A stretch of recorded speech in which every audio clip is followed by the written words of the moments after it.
G'day everyone, welcome to Inside Rugby with Mark. My name is Mark, and in this video I'm going to talk about Argentina and them getting ready to play against Ireland in Dublin on this Friday night. Let's get into the video right now.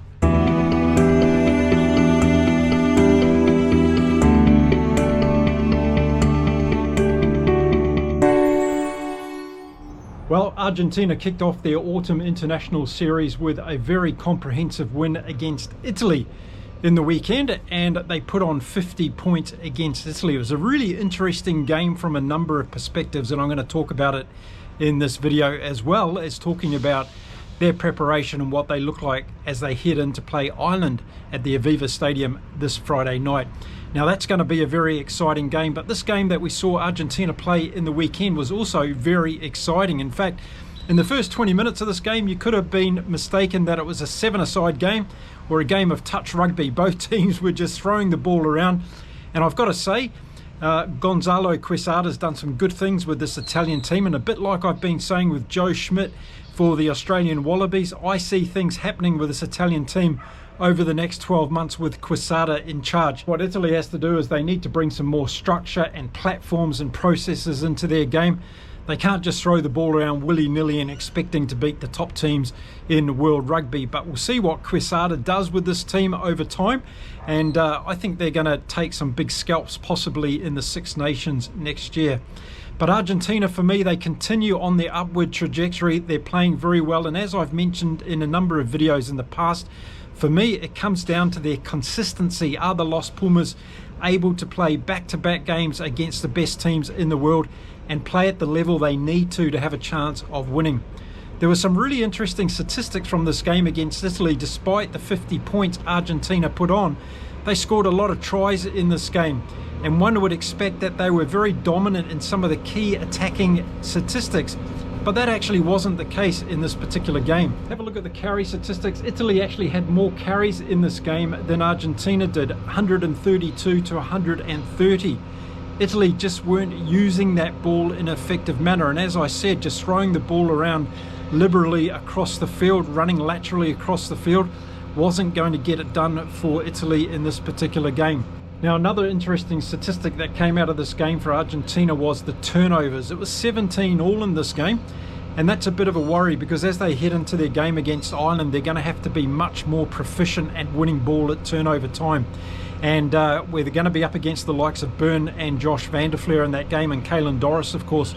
So Argentina are going to have to watch that particular area of their game if they think they're going to have any chance of beating Ireland in Dublin. So what we did see in this game from Argentina against Italy was their supremacy in both lineouts and in the scrums.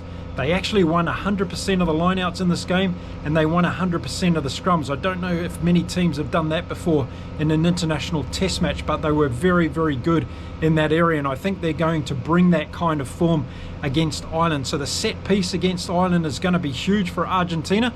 Against Italy, they did very well. But of course, against Ireland, they've got a couple of other fantastic locks that they're up against, and we'll have to see how they go in that area. But it's going to be an area of the game that we really need to watch. Now, Argentina gave away 11 penalties in this game against Italy, and as always, I talk about the importance of discipline. We've seen it again across this weekend. We've seen a lot of yellow cards, and again a red card or two, and this is where Argentina are going to have to be very, very careful against Ireland. They're not going to be able to afford to go one man down. Now, there was a man that stood out for me for Argentina this week. His name was Thomas Albanos at number 10. Been talking about him in my previous videos about Argentina. He was absolutely brilliant for Argentina this weekend. And in fact, if you check out my other video I'm posting today, you'll see what reward I've given him. But Albanos was absolutely brilliant. He controlled the game really, really well. His kicks and general play were fantastic. He was great off the kicking tee as well. And he just manages this Argentina team around the field really, really well once their forwards are getting some sense of dominance. So watch for him being such an important part of this Los Pumas team to play against Ireland on Friday, because I think if Albanos has a great game, he can really steer this Argentina team around the field. The other thing he did really well in this game against Italy was really good in defence. He saved a couple of tries for Argentina in this particular game. He's always big on defence as well. He tackles the big boys coming through. He's not afraid of that. and I'm very, very impressed with the way that Tomas Albanos is playing at international level at the moment. The other thing that impressed me in this game from Argentina was Dalgi and Esgro on the wings had really, really good games, and Malia at fullback was fantastic. He made a couple of really good breaks. He's very good on the counter-attack, but again, this was a team of Italy who are playing that very open, expansive game of rugby.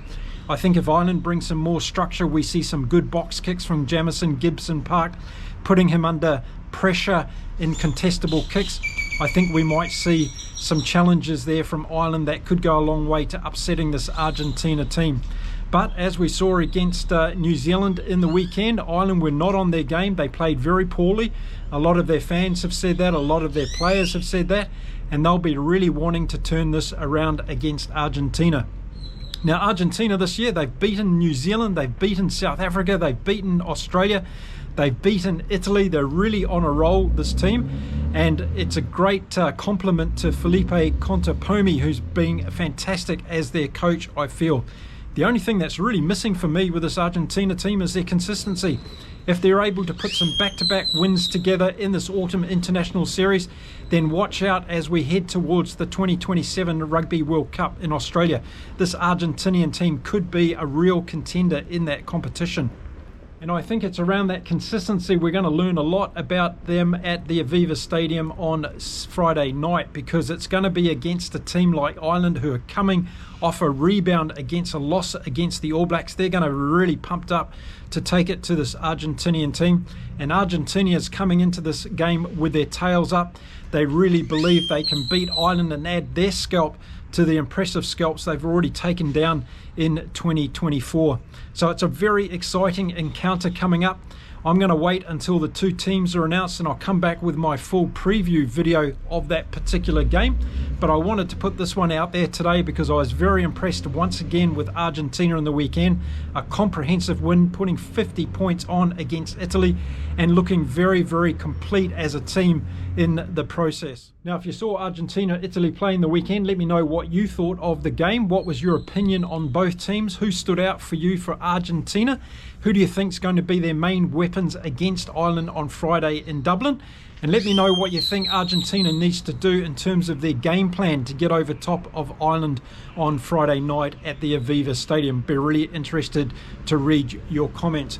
Okay, well that's it for this particular video. Thank you very much for supporting my channel.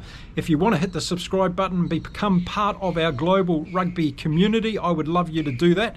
Give this video a like as well, helps with the YouTube algorithm, and all those other great things that you can do to support my channel. I'd be very, very appreciative. Until next time, keep well, stay safe, and keep enjoying your rugby across the world. And I'll see you again very soon from beautiful Cancun in Mexico. Until next time, it's adios from me.